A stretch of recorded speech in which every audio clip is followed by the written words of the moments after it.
Ladies and gentlemen, you are watching Country Junkies, Rob and John. Oh yeah. And we're live. Would you like to introduce yourself? Hey everyone, I am Kenzie HENSEN. I am a model and actress in Kansas City, but I am constantly everywhere.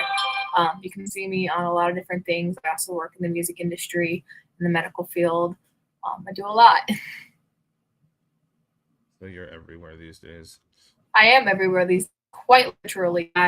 On Tuesday I hop on a flight to Ohio. Nice. And then I will be home for a week before I head off to New York and New Jersey. And I'll be gone out there for a week. And then I'll come back and I'll be home for a few days. And then I head to St. Louis. And then I will leave St. Louis and go to Portland, Oregon for another fashion week. And then I come home for a few days. And I want to say I either got to go to Wichita or St. Louis after that. And then I want to say I'm home for a few days again, for a week or two. And then I hop off to fucking LA.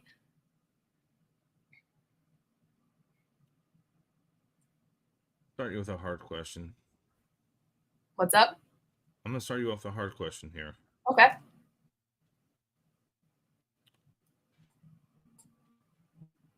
How'd you get into the tire modeling thing? It's not really a hard question. It's more of Believe it or not, it's always been a dream of mine. I was always that kid growing up. It's like, Mom, Dad, there's a casting call. I want to go. I want to be an actress. I want to be a model. And most parents are like, oh no, we're not gonna. So it wasn't until I was 22. I'm 24 right now, so very, very new still, even. Oh, you're a baby. Okay. Yeah. So my partner encouraged me to start, meeting. Like, we had a whole bunch of friends that are photographers, to just start doing stuff to build a portfolio, whether we had to, pay them to build one or not.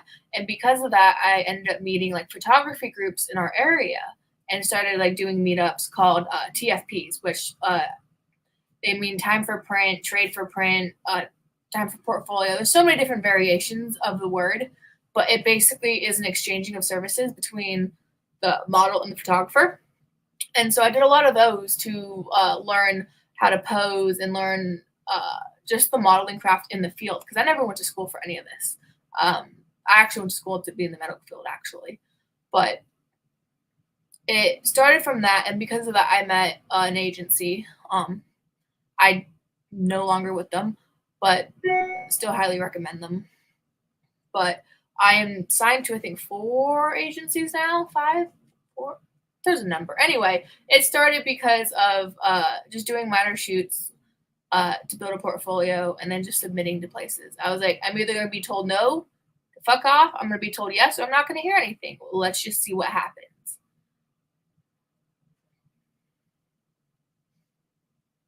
With modeling, is it more of like a mental strain of you have to be a certain way and, like,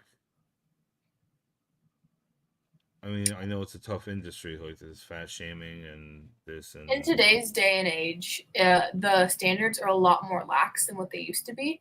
So I am a large. I am not plus size. But Okay. industry standards, I am plus size. I am considered in that category, which lowers my opportunities for modeling. It doesn't really affect acting opportunities, though, because there's still plenty of bigger roles for people who are bigger. But in the modeling community, it is a lot harder to get your start as a plus size model, especially out here in Kansas City, when we now have a growing market. It is now expanding, but it wasn't always like it is. And so it was very hard to do. And still, even out here, you have to leave the city, you have to leave the state, you have to work in Dallas, Memphis, Atlanta, LA, New York to get somewhere. But everyone's going to say something about your weight. Doesn't matter if you're a toothpick. It doesn't matter if you're big like me. And I'm not even that big. Someone's going to say something. And you got to learn to have thick skin and just ignore it. Because you're going to be told yes 1,000 times, but at the same time, you're going to be told no 1,000 times. There is a specific niche you're going to fit in, but finding that niche is going to be really. And a lot of people end up quitting the industry because it can really affect your mental health. You're going to get fat shamed all the time if you're bigger like me. And it's very, very mentally draining in that aspect if you don't care what people well, if you care what people think, if you don't, it's not really it's oh well. I mean, even though when we say we don't care what people think down in the dips of thing, you do a little bit. It's just how it's said and how it comes Mhm. off. I mean, Okay, don't get me wrong. At the times, like I will be, I'll be a little sad. I'll be a little upset that it's said. But at the end of the day, like I understand, like that's gonna be said. I can't prevent it from being said. Like I recently did a no. photo shoot with a photographer on a skateboard because I am a skater, but half of it was posed and half of it wasn't. And there were a lot of people like, "Oh, poor board, it's gonna break under that weight of you," and I'm not even that big. Like I'm 5'7", 180 pounds, so I'm bigger, but I'm not that.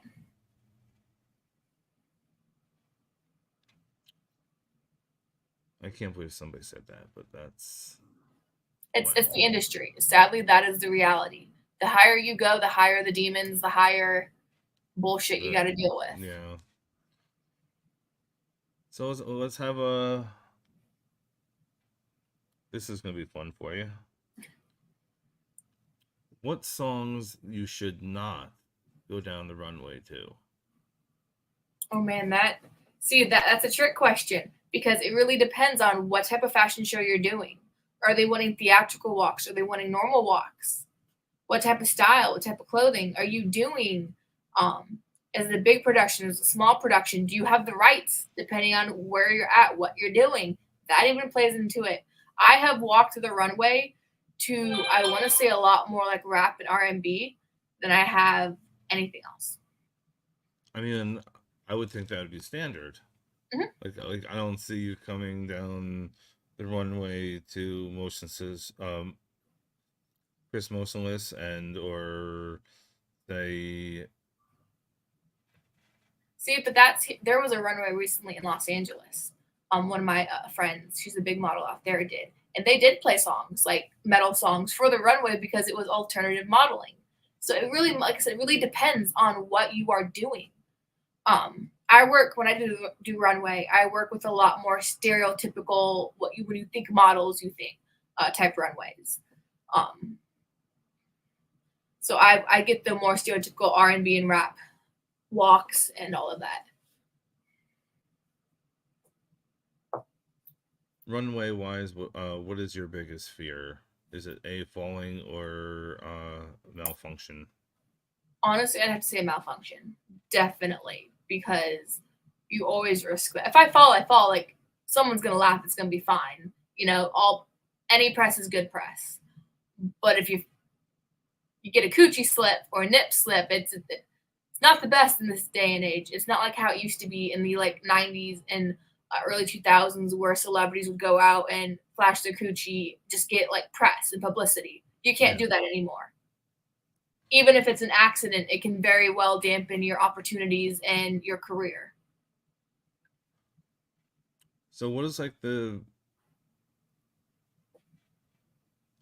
I'm trying to think of the best way of saying this.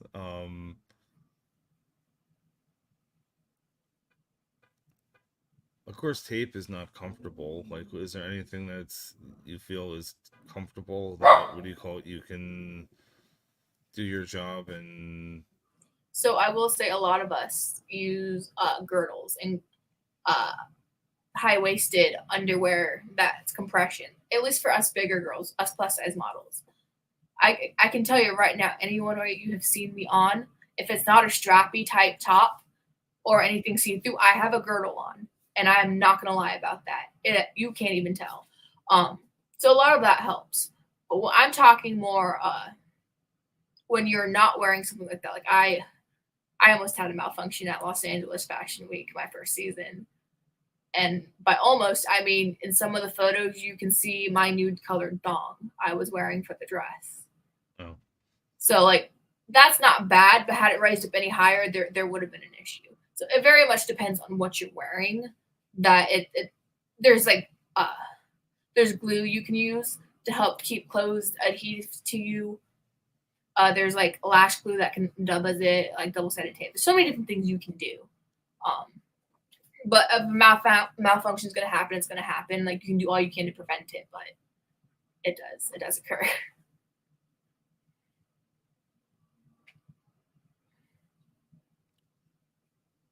So I saw a thing called toe wedges. Is that a comfortable thing to use or like What? shoes? Toe wedges? I have no idea what that is. I was doing some research and that popped up, so I didn't know if that was I've not encountered them. like Uh, like I know it's for shoes. I just don't know if it's for. yeah, I have no idea. Oh, okay. So I'm still on the lower end. I'm notable, but not super notable yet.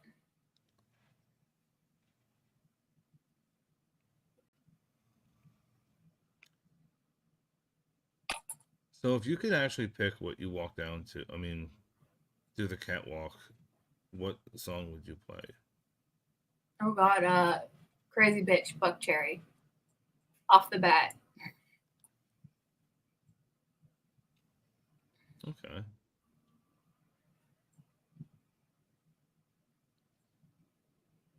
Have you ever refused a shoot or the clothing was just not I personally have not refused anything based off like designer or clothing wise. I have based off scheduling. Um, okay? so I get busy a lot, so it's a lot harder to do a lot of stuff back to back with all that I got going on. But I have declined opportunities, paid and unpaid, based of already prior scheduling agreements. Is there a designer you would die to work for? This is gonna sound so basic, and I ain't gonna lie, but Chanel and Dior. I love their outfits from the '90s. I have said it on another uh, podcast channel that that's one of the people I would love to work for. I love their old '90s uh, designs.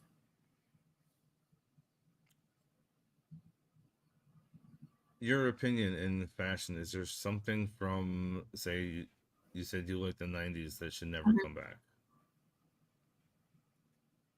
There's a lot of '90s fashions I like, and there's a lot of like 2000s fashion I like. I'm very weird about it. I do not think we need to bring back low rise skinny jeans. I mean, low rise jeans that needs to stay gone.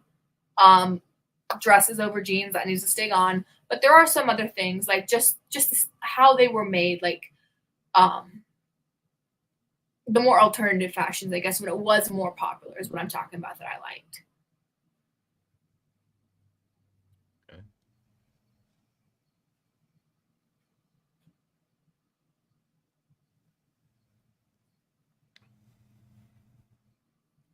So, Is there a certain like makeup company that you would work for as well? So everything goes hand in hand.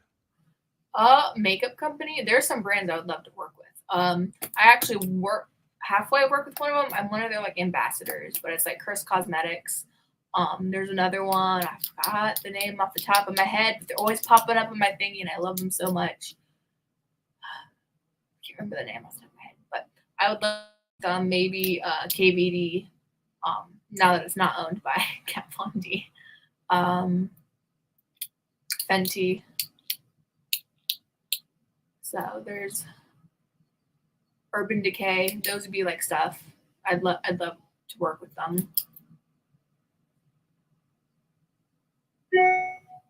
So what is the best thing about modeling and what is the worst part about modeling? The best part is when I get on that runway or when I get on that set, I feel like I am who I'm supposed to be. I am the best version of myself. That I am that's who I am. The worst part would be definitely just the body shaming in the industry and how the industry is run, the predatoriness of it, um, all the behind the scenes bullshit, like uh, the shit talking and all that. Like you're never gonna escape it. It's the downside.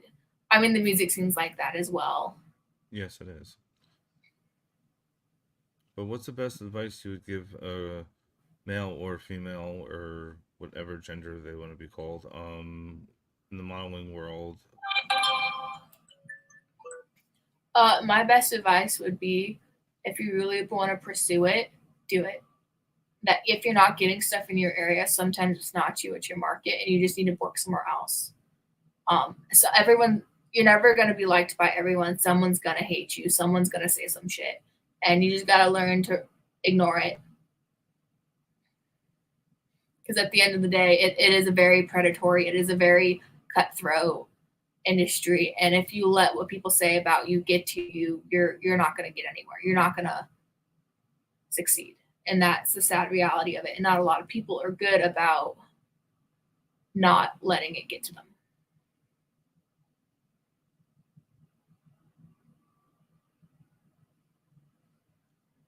So there was a comment here that I'm gonna have you answer because I might have made a mistake on spelling because You're good. I am dyslexic, so it does happen time to time. I think I'm doing things correctly. Did I It is spell the your second one. It is. So Kenzie HENSEN is actually a stage name, but it's the name I'm known by. My actual name is like Mackenzie though. But yeah, it's spelled HENSEN. Okay, so I have to fix that later. Okay. Sorry about that. I wanted you It to throws everyone verify. off. Okay. Well, thank you for bringing that to my attention. I will fix that later.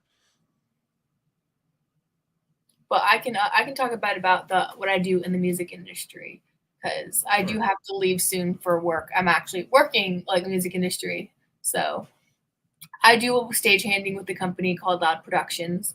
It is kind of like the little brother company of Mammoth Live. Okay. We do all their stagehandings, and so basically, we help set up the stage, we help tear it down. I've worked with a handful of great people doing it. I've been doing it for a few years. I only recently started doing it professionally with Loud, but I was doing it for a lot of the local bands in Kansas City that I am friends with. Um, so that's been a fun, like getting behind the scenes production and crew. I love doing all sorts of stuff. So and then I work with Stratgazer Entertainment on some of their shows that they put on. Like I mentioned before we went live, I worked the Plus show at the Voodoo Lounge. And so I That must have will been awesome. usually I run the door, I'll do tickets. I'll end up going in the pit and taking video footage to make like content reels for the performers, like I did for a band called Shadowson, which was one of the headliners and is a local female fronted Kansas City band. So I was running merch for some of them. I was doing PR for a ticketing issue. So I do a lot of different things on when it comes to crew and productions. I also work for a company called Hydra Multimedia as a social media manager and branding specialist, where I run bands' social media pages and help get them like an idea of what their niche should be to get them more successful faster. It was a company put together by a whole bunch of local, I say local, but we're all across the nation, honestly. A whole bunch of musicians who were wanting to get what they need from like the labels would offer and help get them in connections to, but without all the bullshit.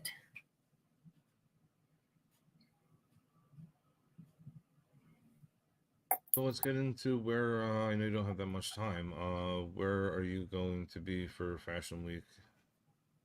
I'm going to be on some of the upcoming fashion weeks. September, I am going to be in New York Fashion Week. I'll be in New Jersey, New York City, September 3rd through 9th. I am going to be doing the RX Runway show at the Red Bull Arena. I will be doing, I want to say it's Runway Republic. I don't remember where it is though. And then I'll be doing another one. Give me a second to pull up the name of it. Where is it?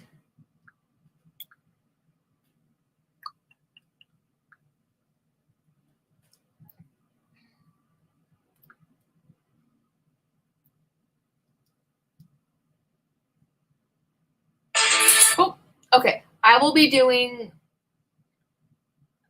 Sarah Barrett's Fashion Week, her Phoenix Couture collection at 526 26th Street, 4th floor, New York, on September 8th, 5 p.m. And there will be a live concert with that. And then I would have to pull up the Runway Republic set thingy, but I don't really want to feel like digging through all of that. But I will also be at Portland Fashion Week, Portland, Oregon, 16th through 21st of September. And then I will be in Los Angeles again for Los Angeles Fashion Week, October 5th through 14th, where I will be doing the model experience show. And I will be doing another one for Sarah out there, actually. So are tickets still available for these? There's tickets. If you look up the model experience LA Fashion Week Festival, there's for that. I don't know where exactly to buy the ones for Sarah's, but if you look up Latin Diva CEO on Instagram, you will find Sarah's Instagram page, and she should have something on there soon about them. And then RX Runways, you just Google RX Runway, and you can find their fashion shows because they're worldwide. I did their LA one last season. So, but then Runway Republic, you just look up their stuff too, and you can buy tickets. I do know that RX Runway tickets are at least $150. Model experience is about like $65, and then I don't know how much the other two are. But the Portland Fashion Week is the Mercedes. Hold on. Sorry, I have so much stuff that I am doing that it's hard to keep track of names of everything and dates.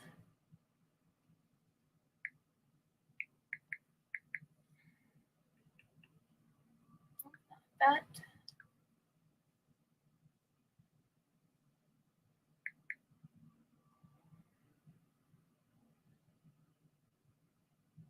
Okay, it's the Mercedes-Benz of Wilsonville. Portland Fashion Week ones. And then obviously I have a few more here in Kansas City that I will be doing. Since I personally has never been to one, do they do meet and greets or any of that after the runway, or it depends on how big the production really is. I know some of the ones here in Kansas City that I'm going to be doing will be RX Runway. At the end of the show, some of us do come out and meet people. Usually it's to network with photographers or the other industry people who did show up.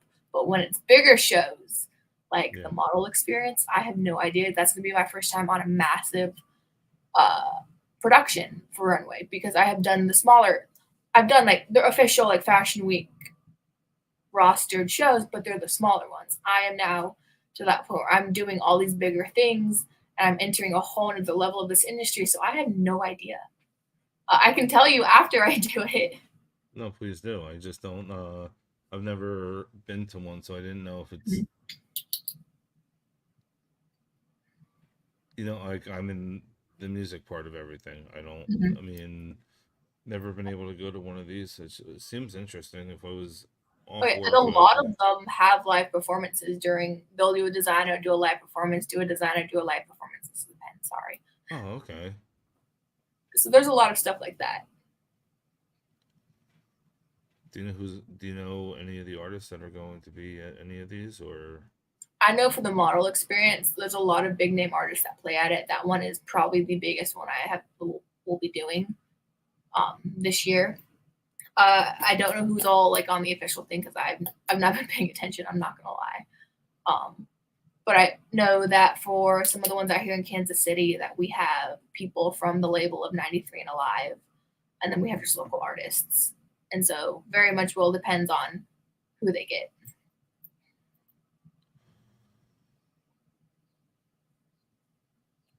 This is a two-part question because I know you don't have that much time left. What do you do before the runway? So it really depends on what time call time is. Do I have a few hours in the day? Can I bullshit the morning? Or do I have to wake up, get my ass in the shower, exfoliate, shave, do all that fun stuff, get my butt to the makeup artist and the hair artist, or are they going to have one there? Or do I have time to go out, get food, or just need to like get my ass there and then get food when everything's done? So it's very chaotic because usually there will be a rehearsal day of. Usually there's rehearsals, prior to it.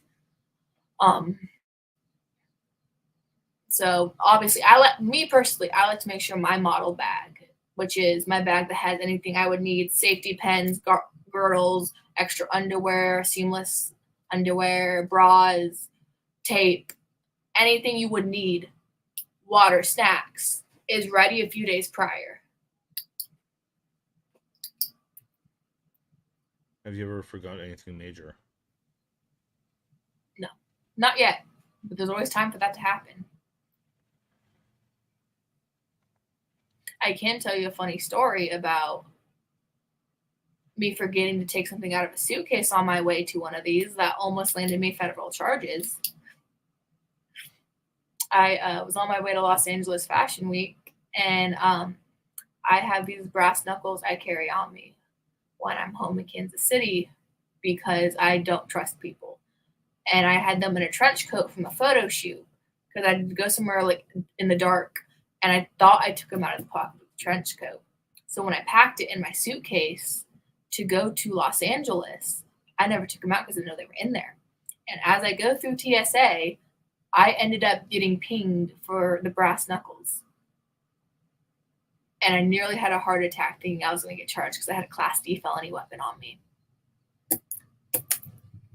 By accident. Thankfully, I did not, and they just confiscated it. But that was a fun fact. Fun time. And now you pat yourself down every time you leave somewhere. I do. I am, every time I go to the airport now, I'm so terrified I'm accidentally going to have something on me. Just that one time I did. Because I thought they were pinging me for scissors, not brass knuckles.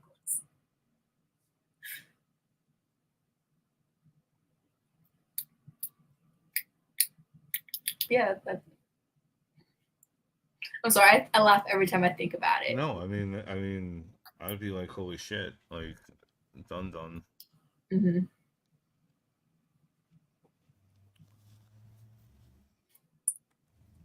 Also, the room I currently am in is my home office / area I get ready for shoots and stuff. Hence the whole like desk behind me, even though I'm at a desk. No, it makes sense. My yeah.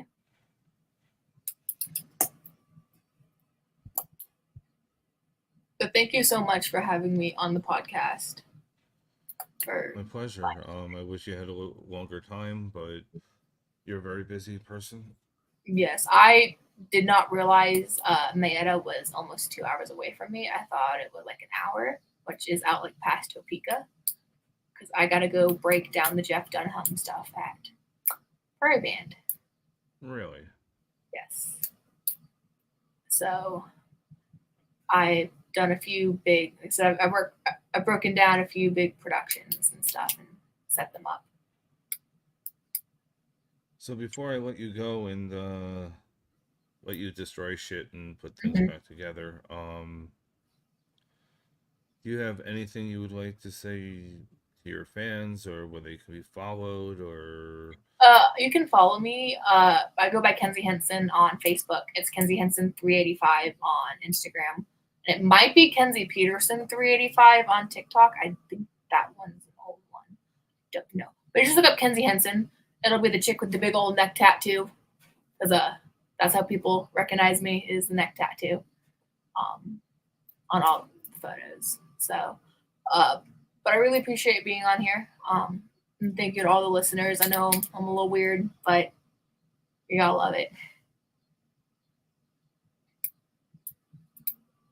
So I'm going to say, let everybody know that this is on Facebook, Concert Junkies Rob and John YouTube, Concert Junkies Rob and John YouTube, and Twitch should just be Concert Rob because they would not let me finish what I was saying, like always.